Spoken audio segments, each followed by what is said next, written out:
আসসালামু আলাইকুম সবাইকে, আশা করি সবাই অনেক বেশি ভালো আছো। তো আজকে তোমাদের উচ্চতর গণিতের একটা গাইডলাইন সেশন নিয়ে চলে আসলাম যে কোন চ্যাপ্টারগুলো কত বেশি গুরুত্বপূর্ণ, কোন চ্যাপ্টার থেকে পড়লে অন্তত তুমি সৃজনশীলগুলো কমন পাবা, কোন চ্যাপ্টারগুলো অন্তত পাস করার জন্য হলেও পড়তে হবে, এই সব বিষয় নিয়ে। তো আমি পুরো গাইডলাইন জুড়ে আমি তোমাদের সাথে আছি, ফারহান অনিক, আর আমি আছি আবিদ হাসান সিদ্দিকী। আচ্ছা ঠিক আছে, ও তাহলে শুরু করুক। ও হচ্ছে তোমাদেরকে জানাই দিবে যে কোন চ্যাপ্টারগুলো থেকে কিরকম থেকেও আসবে। আচ্ছা দেখো, এখানে তোমাদের হায়ার ম্যাথে 14টা অধ্যায় আছে। এখানে প্রথমে দেখো প্রথম অধ্যায়, দ্বিতীয় অধ্যায়, পঞ্চম, ষষ্ঠ, সপ্তম আর হচ্ছে গিয়ে নবম, দশম, এই 7টা চ্যাপ্টার হচ্ছে গিয়ে তোমাদের বীজগণিতের ভিতরে। এরপর তৃতীয় অধ্যায়, চতুর্থ অধ্যায়, একাদশ, দ্বাদশ, ত্রয়োদশ, এই 5টা চ্যাপ্টার হচ্ছে গিয়ে তোমাদের জ্যামিতির ভিতরে। আর ত্রিকোণমিতি আর সম্ভাবনা, এই দুইটা মিলে হচ্ছে গিয়ে আলাদা একটা সেক্টর। তো এখান থেকে যেমন এই যে এই 7টা বীজগণিতের ভিতর থেকে তোমাদের আসবে 3টা সিকিউ, জ্যামিতি 5টার ভিতর থেকেও আসবে 3টা সিকিউ, আর এদিকে ত্রিকোণমিতি আর সম্ভাবনা দুইটা থেকে একটা একটা করে বা দুইটা মিলে হচ্ছে গিয়ে 2টা সিকিউ আসবে। আচ্ছা ঠিক আছে, ভাইয়া যেটা বললো তোমার হচ্ছে কি বীজগণিত থেকে আসবে 3টা সৃজনশীল, তারপর জ্যামিতি থেকে 3টা, আর হচ্ছে কি ত্রিকোণমিতি থেকে 2টা করে সৃজনশীল আসবে। এখন প্রশ্ন হচ্ছে কতগুলো অ্যান্সার করতে হবে, তাই না?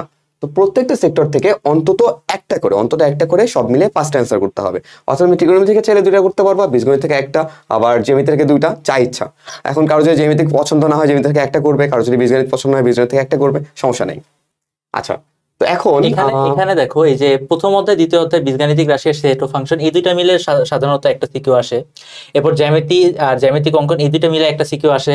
দেখা যায় পঞ্চম, ষষ্ঠ অধ্যায় থেকে তেমন সিকিউ আসে না। সপ্তম, নবম আর দশম, এই 3টা চ্যাপ্টার মিলে 2টা সিকিউ আসে নর্মালি। আর এরপর হচ্ছে কি ত্রিকোণমিতি থেকে তো একটা আসবে, সম্ভাবনা থেকে তো একটা আসবে। এছাড়া আবার এই যে লাস্টের দিকে এই 3টা চ্যাপ্টার থেকে মিলে 2টা সিকিউ আসে। তো আচ্ছা, তো মোটামুটি একটা ওভারলুক পাওয়া গেল যে হচ্ছে কোন চ্যাপ্টার থেকে কিরকম সিকিউ আসে, তাই তো? তো দেখো এইগুলোর মধ্যে অন্তত 5টা কমন পেতে আমাকে কোন কোন চ্যাপ্টার পড়তে হবে।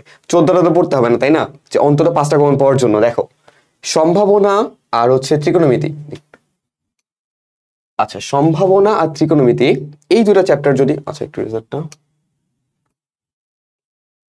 দেখো, সম্ভাবনা আর ত্রিকোণমিতি এই দুটো চ্যাপ্টার তুমি যদি ভালো মতো পড়ো, যদি এই দুটো চ্যাপ্টার অর্থাৎ তোমার চ্যাপ্টার 14 আর চ্যাপ্টার হচ্ছে 8, এই দুটো চ্যাপ্টার পড়লে তুমি 2টা সৃজনশীল মাস্ট কমন পাবা, 20 মার্ক গেল, ঠিক আছে? তারপর স্থানাঙ্ক জ্যামিতি পড়লে 10 মার্ক একটা সৃজনশীল অবশ্যই কমন পাবা, 30 মার্ক গেল। জ্যামিতি অন্তত 8 মার্ক পাবাই, অন্তত 8 মার্ক বা 6 মার্ক পাবাই। জ্যামিতিক অঙ্কন মিলাই হয়তো 10 মার্ক হইতে পারতো। তো তোমার যদি মনে হয় যে ভাই আমি শুধুমাত্র কমন পাওয়ার জন্য 5টা থেকে অ্যান্সার করার জন্য যাচ্ছি, জ্যামিতি শুরু করবা। বীজগণিতের রাশি, এই যে 5টা চ্যাপ্টার, এই 5টা চ্যাপ্টার যদি তুমি ভালো মতো পড়ো ভাইয়া আপুরা, তাহলে তুমি অন্তত 40 থেকে 42 বা 46 মার্ক পর্যন্ত অ্যান্সার করতে পারো সৃজনশীল। আচ্ছা, আর এই 5টা থেকে কিন্তু আমাদের অন্তত 12 থেকে 15টার মতো এমসিকিউ হয়ে যায়, 25টার মধ্যে 12 থেকে 15টা এমসিকিউ হয়ে যায়। তো এই হচ্ছে তোমাদের কমন পাওয়ার জন্য। আর তোমার যদি মনে হয় যে ভাই আমি একটু সেফ জোনে থাকতে চাই, আমি আরো ভালো মতো পড়তে চাই, কোনটা কোনটা পড়বো, সেক্ষেত্রে বীজগণিতের রাশির সাথে যদি তুমি সেট ও ফাংশন এই চ্যাপ্টারটা মিলাই পড়ো, তাহলে একটা সৃজনশীল পুরোটা কমন পাবা। জ্যামিতির সাথে জ্যামিতিক অঙ্ক যদি মিলাই পড়ো, আরেকটা ফুল কমন পাবা। ত্রিকোণমিতি আর সম্ভাবনা পড়লে 2টা পাবাই, স্থানাঙ্ক জ্যামিতি পড়লে একটা পাবাই। মোটামুটি এই 7টা চ্যাপ্টার তুমি যদি ভালো মতো পড়ো, হায়ার ম্যাথে সিকিউ তুমি 50-50 ইনশিওর করতে পারবা। আচ্ছা, এখন এমসিকিউ নিয়ে একটু বলি।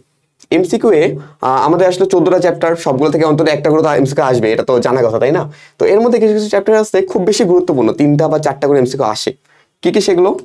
এই যে সম্ভাবনা একটা, তারপরে স্থানাঙ্ক জ্যামিতি একটা, ত্রিকোণমিতি একটা, বীজগণিতিক রাশি একটা, আর হচ্ছে এইগুলো থেকে মোটামুটি 3টা বা 4টা করে আসে।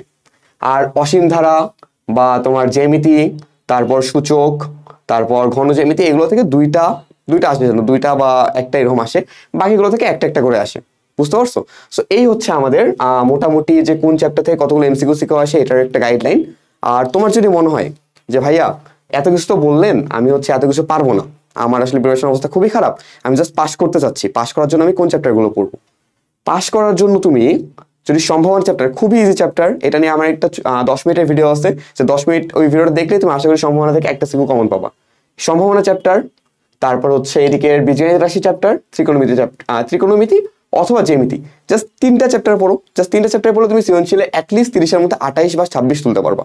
26 যদি তুলো, এমসিকিউ তোমার যদি 12 বা 14 উঠে যায়, মোটামুটি 5 নাম্বার চলে আসবে। আর প্র্যাকটিক্যাল তো নাম্বার আছে, অনেক ভালো একটা নাম্বার চলে আসবে। এখন এই হচ্ছে আমাদের মোটামুটি আমাদের তরফ থেকে সাজেশন।